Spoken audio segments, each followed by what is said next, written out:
وہ عید کا فلک میں جب چاند دیکھتی ہے وہ عید کا فلک میں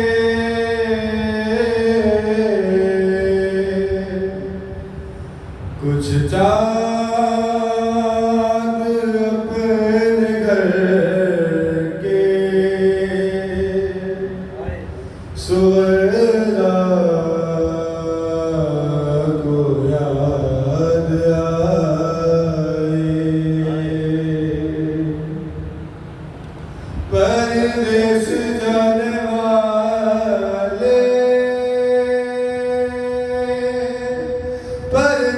پردیس جانے والے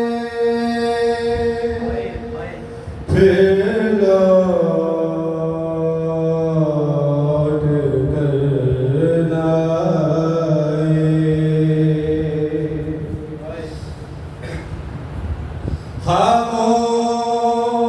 خاموش بہ رہے ہیں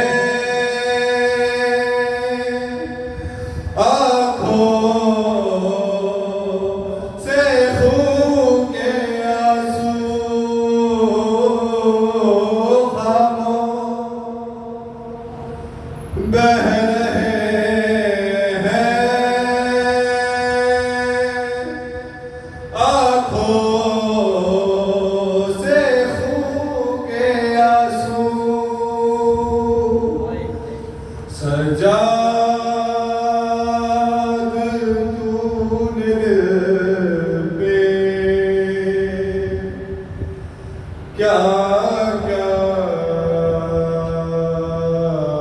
نہ زخم کھائے صغیرہ نے خط میں لکھا بیکار ہے یہ جینا صغیرہ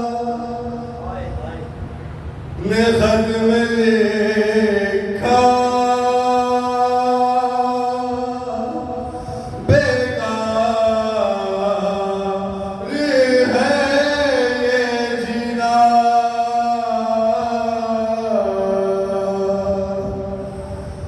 نہ موت آئی مجھے کو بابا نہ آپ آئے پردیس جانے والے پردیس جانے والے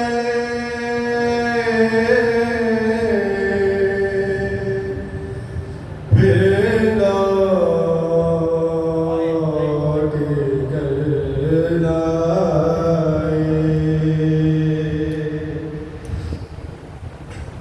چہرے پہ انگلیوں کے اب تک نشان ہے باقی چہرے پہ انگلیوں کے اب تک نشان ہے باقی زندہ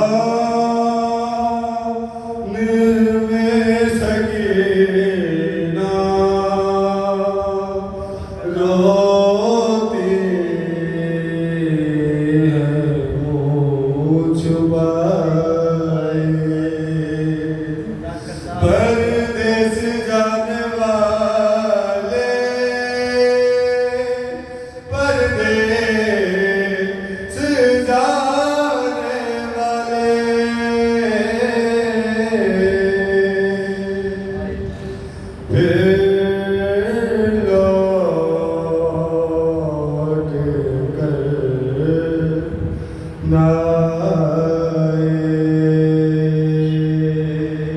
مرزا صاحب سے تشریف لائیں اور مولا کے حضور نظرانے کی طرف پیش کریں اور محمد والے محمد صلوات.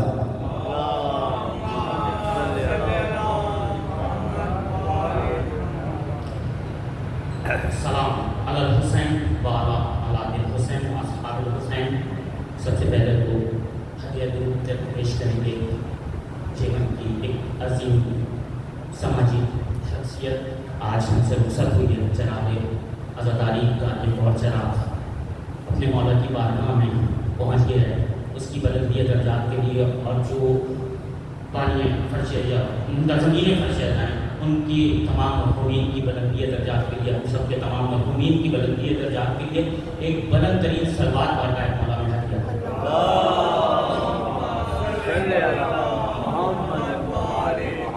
برائے خوشنود یہ حضرت امام علی رضا علیہ السلام بلند ترین صلوات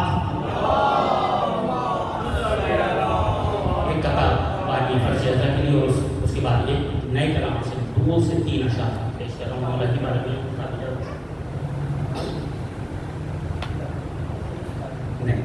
یہ نسبت جو ہے وہ آپ کے ہی پاؤں کو چھونے کا نتیجہ ہے, اس میں کوئی شک نہیں ہے.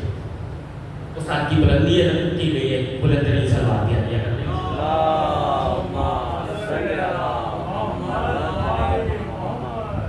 منتظمین فرش اعظم ہم جیسے فرش اعظم بچھاتے ہیں, فرش بلا بچھاتے ہیں, اس کے لیے دیکھیے گا ایک کتاب جو ہے مولا کی بارگاہ میں پیش کر رہا ہوں کہ نبات شانہ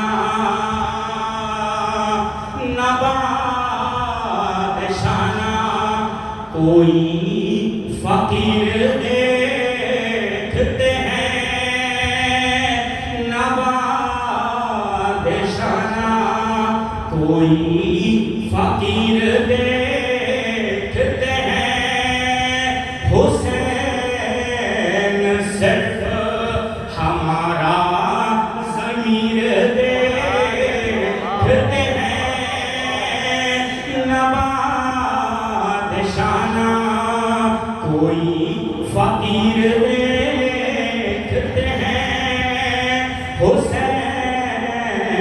صرف ہمارا ضمیر دیکھتے ہیں. اے کربلا کی طرف روز دیکھنے والوں, اے کربلا کی طرف روز دیکھنے والوں, نجف سے تم کو جناب امیر دیکھتے ہیں, نجف سے تم کو جناب امیر دیکھتے ہیں. محمد وآل محمد صلوات. نئے کلام سے 2-4 اشعار مولا رضا کی بارگاہ میں ایک صلوات اور ہدیہ محمد وآل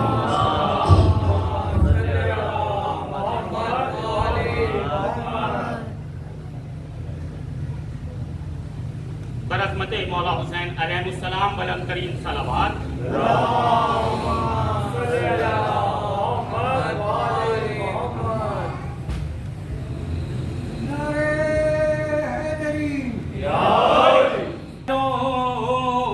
سلام کریں مل کے اس گھرانے کو,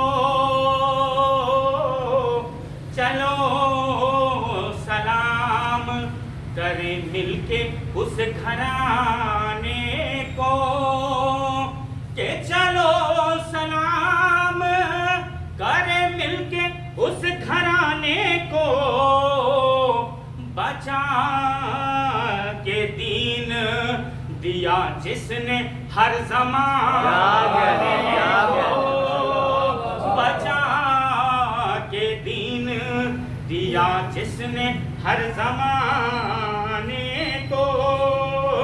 فرشتے رہتے ہیں معمور ان کی خدمت پر فرشتے رہتے ہیں معمور ان کی خدمت پر شرف خدا نے یہ بخشا اسی گھرانے کو شرف خدا نے یہ بخشا اسی گھرانے کو اور رضا کے در پہ درود و سلام پڑھتے ہیں رضا کے در پہ درود و سلام پڑھتے ہیں فلک سے آتے ہیں سارے یہ سر جھکانے کو فلک سے آتے ہیں سارے یہ سر جھکانے کو لقب جہاں نے دیا ان کو ضامن آہو لقب جہاں نے دیا ان کو ضامن آہو رضا ہی کافی ہے دنیا کے غم مٹانے کو رضا ہی کافی ہے دنیا کے غم مٹانے کو اور مصائب کے دو اشعار کہ زہر شقی نے پلایا تھا رکھ دیے خوشے زہر شقی نے پلایا تھا رکھ دیے خوشے کہاں امام سے انگور ہیں یہ کھانے کو کہاں امام سے انگور ہیں یہ کھانے کو اور مکے کی عبادت کہ انہی کے در کا گدا ہے یہ کاشف مضطر انہی کے در کا گدا ہے یہ کاشف مضطر دعائیں کرتا ہے روزے پہ اب بلانے کو برعظمت امام رضا علیہ السلام بلند ترین صلوات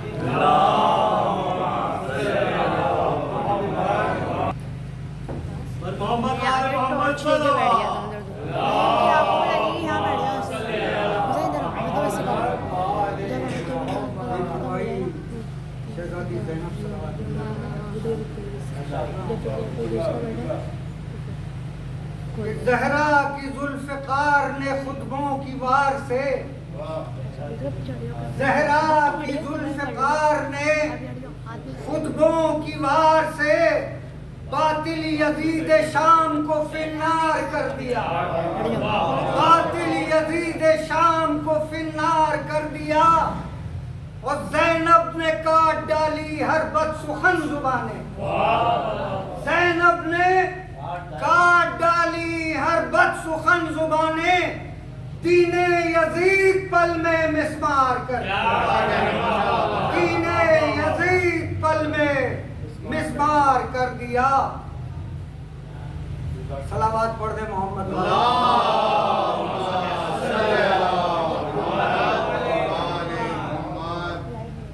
ہمارے کلام اللہ کو پسند ہے علی میں سے پڑھ رہا ہوں چند بات کہ خود کو دیکھا ہے خدا نے تو سجایا ہے علی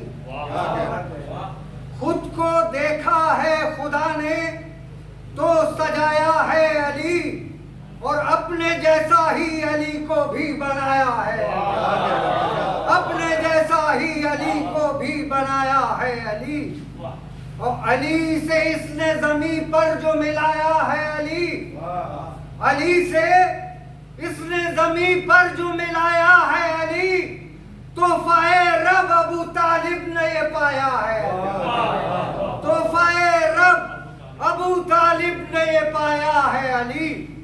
نقوی بھائی کہ علی کی ذات علی نام سب پہ غالب ہے، علی کی ذات علی نام سب پہ غالب ہے، اور کل ایمان علی ابن ابو طالب ہے، کل ایمان علی ابن ابو طالب ہے، اور دین حق پہ ابو طالب کا ہے احسان علی، دین حق پہ ابو طالب کا ہے احسان علی، اور خدا کی اس کے رسالت کی ہے برہان علی، خدا کی اس کے رسالت کی ہے برہان علی، اور قرآن صامت رب ناطق قرآن علی، قرآن صامت رب ناطق قرآن علی، اور خدا نے بھیجا محمد کو یہ سلطان، خدا نے بھیجا، خدا نے بھیجا محمد کو یہ سلطان علی، اور گواہ ہے دین کے اصول پہ علی بولا، گواہ ہے دین کے اصول پہ علی بولا، اور وسیع رسول کا ہے کائنات کا مولا، وسیع رسول کا ہے کائنات کا مولا، اور اللہ کی حکومت میں حکومت علی کی ہے، اللہ کی حکومت میں حکومت علی کی ہے صاحب شجاع، یہ شجاعت علی کی ہے صاحب شجاع، یہ شجاعت علی کی ہے، اور اللہ کے خزانوں کی تو دولت علی کی ہے، اللہ کے خزانوں کی تو دولت علی کی ہے، اور خدا اللہ کے خزانوں کی تو دولت علی کی ہے، اور اللہ نے عطا کی ہے سخاوت علی، اللہ نے عطا کی ہے سخاوت علی کی ہے، اور خدا کے ہاتھوں سے ہر شے کو بنانے والا، ید اللہ، خدا کے ہاتھوں سے ہر شے کو بنانے والا علی وہ حق ہے جو باطل کو مٹانے والا، علی وہ حق ہے جو باطل کو مٹانے والا، اور سرکار رسول خدا صلی اللہ علیہ وسلم سرکار کا پیکر ہے یہ شاہکار علی ہے، سرکار کا پیکر ہے یہ شاہکار علی ہے، لشکر میں محمد کے علمدار علی ہے، لشکر میں محمد کے علمدار علی ہے، اور منافق کے لیے حق کی تلوار علی ہے، منافق کے لیے حق کی تلوار علی ہے، ارے بھاگے گا کوئی کیسے کہ دیوار، بھاگے گا کوئی کیسے کہ دیوار علی ہے، اور شیر خدا علی کو محمد نے ہی پالا ہے، شیر خدا علی کو محمد نے ہی پالا ہے، اور حکمت کا یہ خدا ہے انداز نرالا، حکمت کا یہ خدا ہے انداز نرالا ہے، اور اللہ کی ہر ایک جنگ میں شامل رہا علی، اللہ کی ہر ایک جنگ میں شامل رہا علی، اور حفاظت میں محمد کی نہ غافل رہا علی، حفاظت میں محمد کی نہ غافل رہا علی، اور ڈوبا کبھی اسلام تو ساحل رہا علی، ڈوبا کبھی اسلام تو ساحل رہا علی، اور اللہ نے مدد ایسی کی کامل رہا علی، اللہ نے مدد ایسی کی کامل رہا علی، اور روکے گا کوئی کیسے یہ کرار خدا ہے، روکے گا کوئی کیسے یہ کرار خدا ہے، اور کیا ہوگا مقابل کوئی جرار خدا ہے، کیا ہوگا مقابل کوئی جرار خدا ہے، اور بھیجی علی کے واسطے اللہ نے ذوالفقار، بھیجی علی کے واسطے اللہ نے ذوالفقار، آتا ہے جسے دیکھ کر دشمن کو بھی بخار، آتا ہے جسے دیکھ کر دشمن کو بھی بخار، اور جس پر لگی ہوئی ہے دست خدا سے دھار،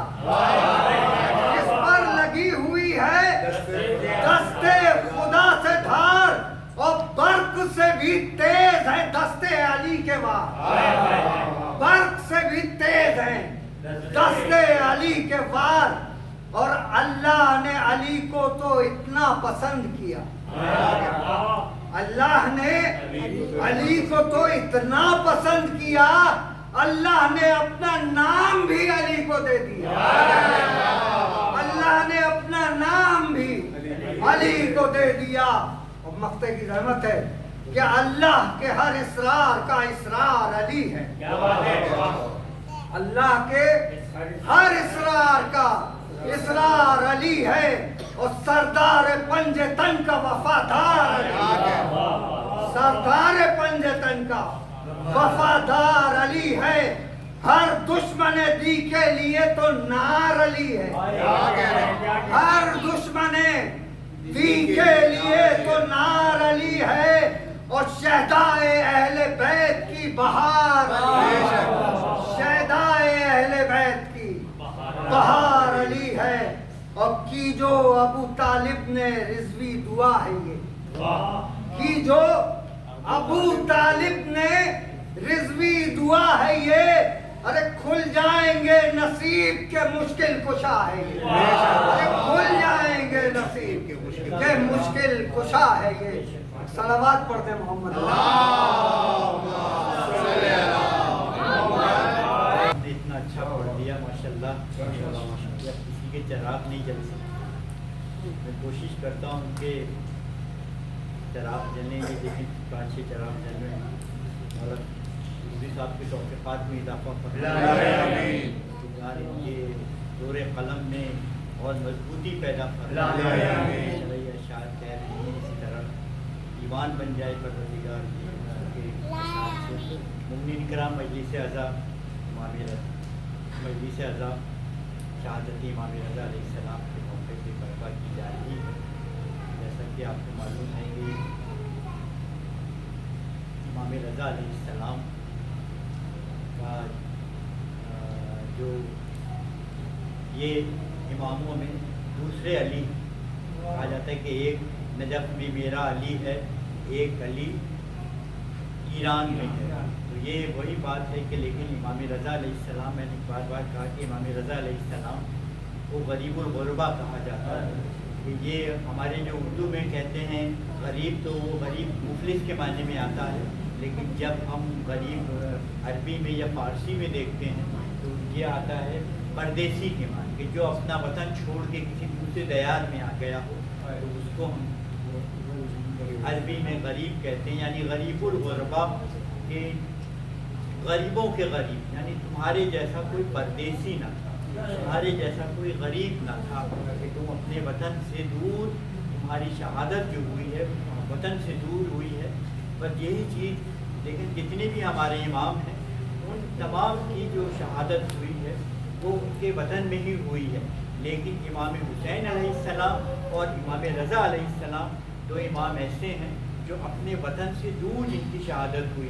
امام حسین بھی مدینے کے رہنے والے تھے، مگر شہادت کہاں ہوئی؟ کربلا میں، اور امام رضا علیہ السلام بھی مدینے کے رہنے والے تھے، لیکن شہادت کہاں ہوئی؟ خراسان میں، ایران میں شہادت ہوئی۔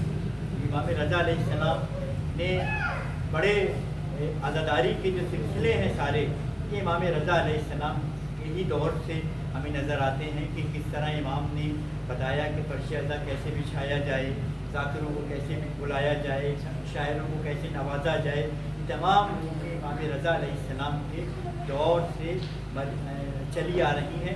امام رضا علیہ السلام شاعروں کو ہدیہ دیا کرتے تھے، ہدیہ دیتے تھے، اور جو بہت بڑا شاعر تھا اس کا نام تھا دیبل۔ دیبل نے ایک قصیدہ کہا تھا، اور محرم کے موقع پوچھا، جب محرم کا چاند نظر آیا اور دیبل آیا ان سے ملنے کے لیے، پوچھا کہ کیا تم ہمارے جد کے لیے مرثیہ کہہ کے لائے ہو؟ تو انہوں نے کہا کہ سرکار میں ہر سال ایک نیا مرثیہ کہتا ہوں آپ کے جد کے لیے، سناؤ۔ مولا اتنا جب اس نے دیبل نے سنایا تو مولا پر غشی طاری ہو گئی، اور جب غشی کے بعد جب مولا نے اپنی عبا اتار کے دیبل کو دی، انعام کے طور پہ، ہدیے کے طور پہ دیبل کو اڑا دی۔ جب دیبل جو دیکھیں